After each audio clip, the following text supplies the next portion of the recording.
નમસ્કાર, આપ જોઈ રહ્યા છો નિર્ભય ન્યૂઝ અને હું છું આપની સાથે રિદ્ધિ. વેધર અપડેટમાં આજે વાત કરવી છે કે આજે કયા એવા જિલ્લા છે કે જ્યાં વરસાદની આગાહી કરવામાં આવી છે.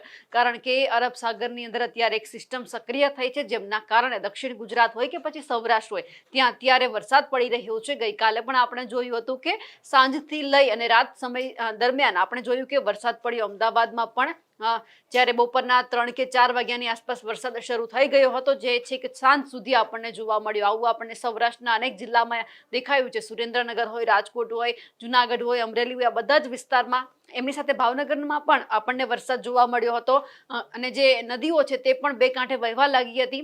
વરસાદની સિઝન હવે જ્યારે શરૂ થઈ છે ત્યારે આમ જોવા જઈએ તો સત્તાવાર રીતે હવે ચોમાસું છે તે ધીમે ધીમે ગુજરાતમાં પ્રવેશી રહ્યું છે. અત્યાર સુધી કેરળની અંદર નૈઋત્યનું ચોમાસું આવ્યું હતું, એ પછી રાહ હતી કે ગુજરાતમાં ક્યારે આવશે, એટલે હવે ધીમે ધીમે શરૂઆત થઈ ગઈ છે વરસાદની. આજે જોઈએ કે આજે કઈ એવા વિસ્તાર છે સવારથી લઈને કે જ્યાં વરસાદની આગાહી કરવામાં આવી રહી છે. અત્યારે ગુજરાતની અંદર આપણને યલો એલર્ટ, એમની સાથે રેડ એલર્ટ પણ દેખાઈ રહ્યું છે, એટલે કે ભારેથી અતિ ભારે વરસાદની પણ સંભાવના છે તે વ્યક્ત કરવામાં આવી છે.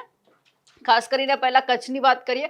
કચ્છના વિસ્તારોમાં આપણને જે ભારે વરસાદની શક્યતા છે દેખાઈ રહી છે. આ સાથે દરિયાકાંઠાના જેટલા પણ વિસ્તારો છે, જેમ કે દેવભૂમિ દ્વારકા છે, જામનગરનો વિસ્તાર છે, જુનાગઢની આજુબાજુનો વિસ્તાર છે, ગીર સોમનાથનો વિસ્તાર છે, ત્યાં પણ આપણને વરસાદી વાતાવરણ દેખાઈ રહ્યું છે. અને એમની સાથે દક્ષિણ ગુજરાતની અંદર આપણને હળવોથી મધ્યમ વરસાદ દેખાઈ રહ્યો છે. આ એટલા માટે કારણ કે જે અરબી સમુદ્ર છે ત્યાં અત્યારે જે સિસ્ટમ છે તે ધીમે ધીમે સક્રિય થઈ રહી છે. પવનો એકસાથે ભેગા થઈ રહ્યા છે, એટલા માટે છે આ વરસાદ આપણને અહીંયા દેખાઈ રહ્યો છે.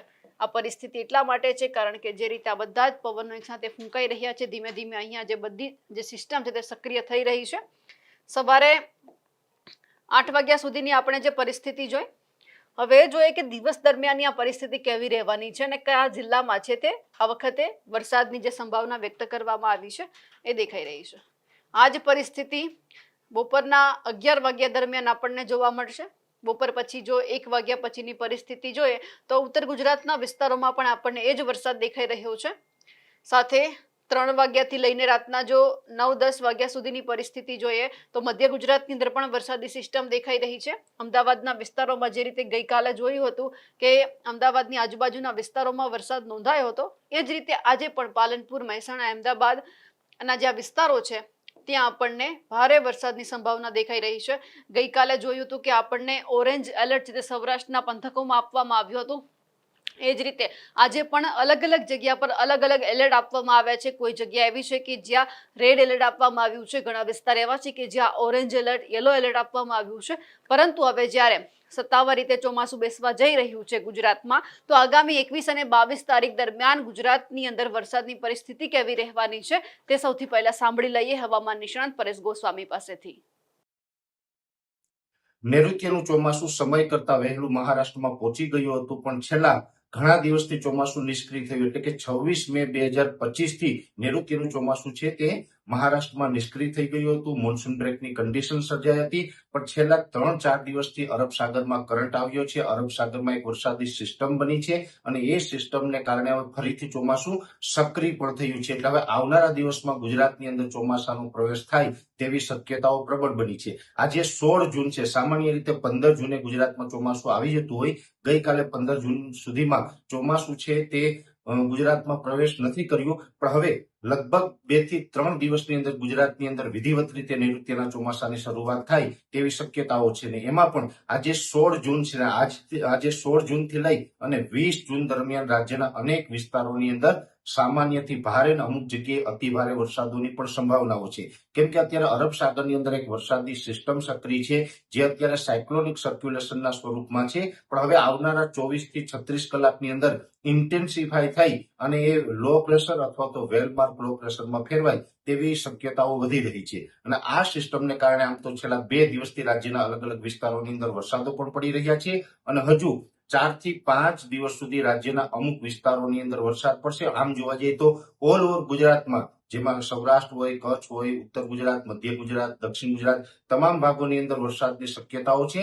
પણ ખાસ કરીને સૌરાષ્ટ્ર અને દક્ષિણ ગુજરાતના ભાગોની અંદર અતિ ભારે વરસાદ પડી શકે છે.